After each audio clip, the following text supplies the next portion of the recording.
আসসালামু আলাইকুম প্রিয় ভাই ও বন্ধুরা, আজ হলো জুম্মার প্রস্তুতির সংক্ষিপ্ত আলোচনা। ১. গোসল করা সুন্নত। জুম্মার দিন ফজরের পর থেকে জুম্মার নামাজের আগ পর্যন্ত গোসল করা সুন্নত। ২.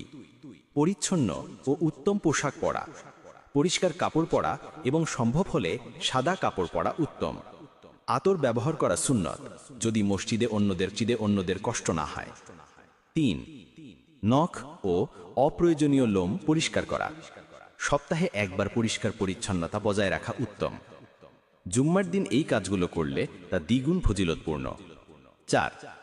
দাঁত পরিষ্কার করা, মিসওয়াক করা, রাসূলুল্লাহ সাল্লামের প্রিয় আমল এবং জুম্মার প্রস্তুতির অংশ। ৫. সকাল সকাল মসজিদে যাওয়া, যত আগে মসজিদে যাওয়া যায় তত বেশি ফজিলত। প্রথম প্রহরে গেলে উট কোরবানি করা সওয়াব, তারপর গরু, তারপর ভেড়া, এরপর মুরগি, এরপর ডিম দান করা সওয়াবের সমান। ৬. সূরা কাহফ পড়া।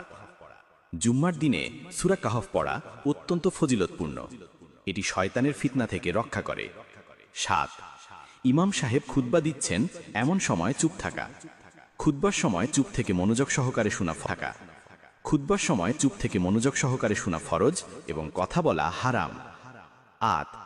জুম্মার নামাজের পর দোয়া ও ইবাদত। জুম্মার দিনে একটি বিশেষ মুহূর্ত আছে যেখানে দোয়া কবুল হয়, তাই বেশি বেশি দোয়া করা উচিত।